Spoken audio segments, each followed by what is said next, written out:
신생아 육아책 종류도 너무 많고 두께도 너무 두껍죠. 정보마다 말이 조금씩 다르기도 하고 혹시 잘못 알아서 육아하는데 문제 생길까봐 불안한 마음도 드실 거예요.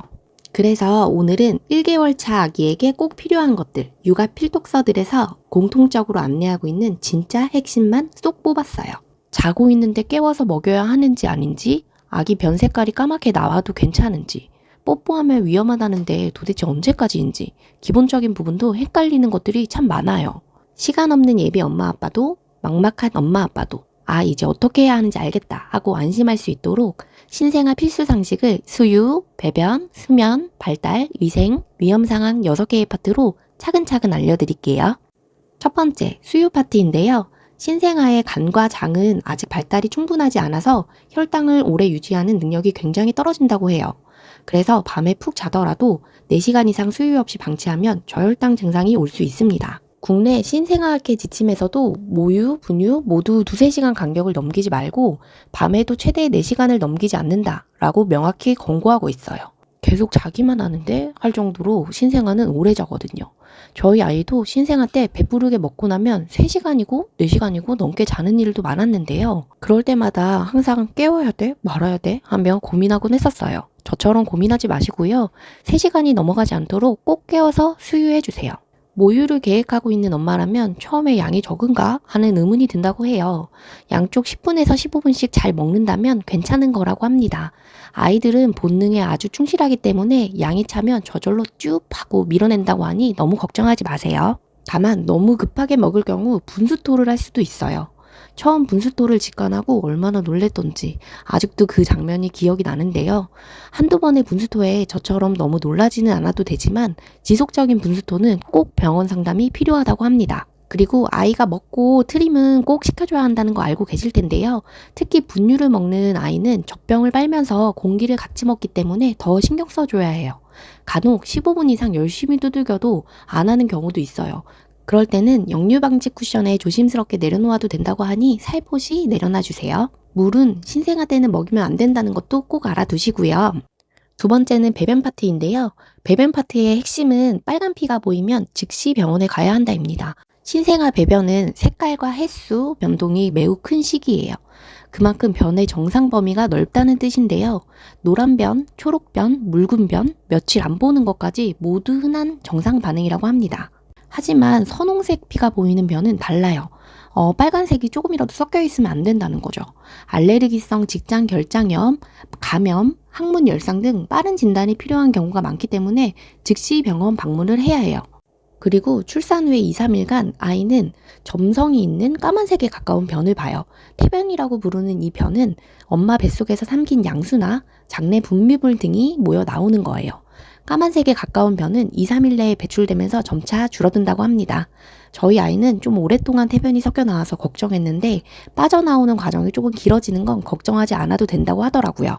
신생아들이 변을 보는 과정에서 끙끙하면서 온몸을 비틀기도 하는데요. 근육이 미숙해서 오는 과정이고 자연스러운 발달 과정이라고 생각해 주세요.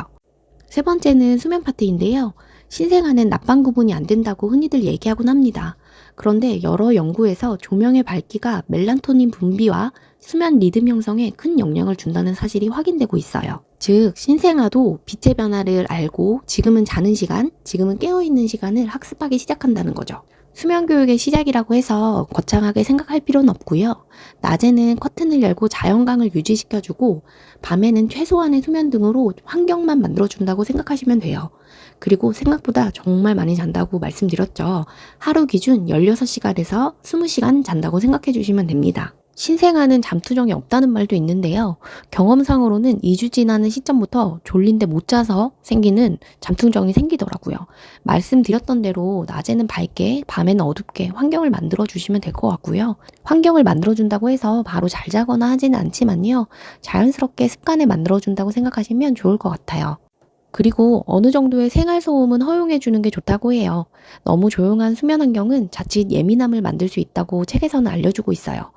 하지만 저희 아이는 민감도가 조금 높은 편이라서 조그마한 소리에도 좀 깜짝깜짝 놀라더라고요. 아이가 작은 소리에도 좀 예민한 스타일이라고 하면 조심할 필요는 있는 것 같아요. 예민도가 있는 아이는 생활소음을 충분히 허용해줘도 예민하더라고요. 제 경험으로는 크게 영향은 없는 것 같습니다. 실내 적정 온도는 20에서 24도, 습도는 40에서 60%가 권장되고 있고요. 아이마다 체온이 다르기 때문에 권장 온도와 습도에 따라서 조금씩 조절해 주시면 좋을 것 같아요. 네 번째는 발달 파트인데요.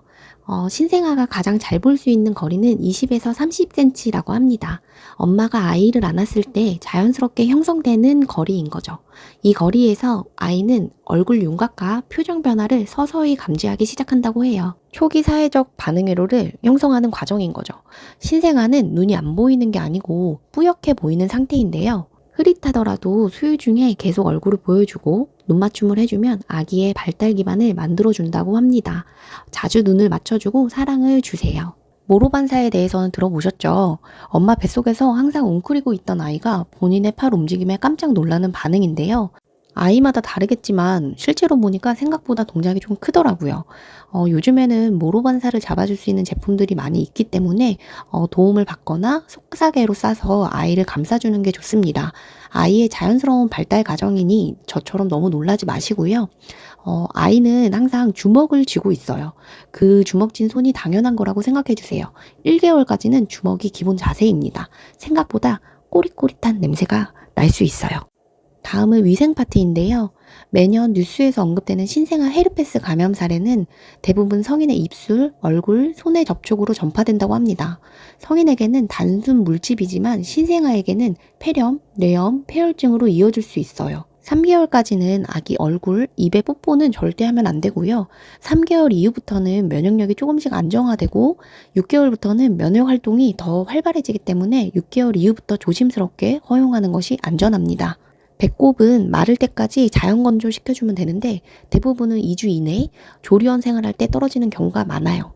진물이나 악취가 나면 그때는 꼭 병원에 방문해야 하는 증상이니까 알아주시면 될 것 같고요. 마지막 위험신호 부분인데요. 입술, 혀, 손발끝이 파래지는 청색증은 산소 공급이 급격하게 떨어졌다는 신호예요. 신생아 응급실에서도 가장 빠르게 응급 분류되는 증상이라고 합니다. 이 증상은 절대로 집에서 지켜보시면 안 되고 119 또는 응급실로 즉시 이동시켜야 해요. 시간 끌면서 달래거나 수유 시도하지 마시고요. 절대 지연시키면 안 되는 신호니까 꼭 체크해 주시고요. 그 외에 38도 이상 발열, 지속적인 분수토, 수유량의 갑작스러운 감소와 축 늘어지는 현상, 무호흡 10초 이상, 경련 같은 떨림 증상은 즉각 진료가 정답입니다. 1개월 차 육아는 무언가를 많이 해주는 것보다 정확하게 알고 구분하는 것이 훨씬 중요해요.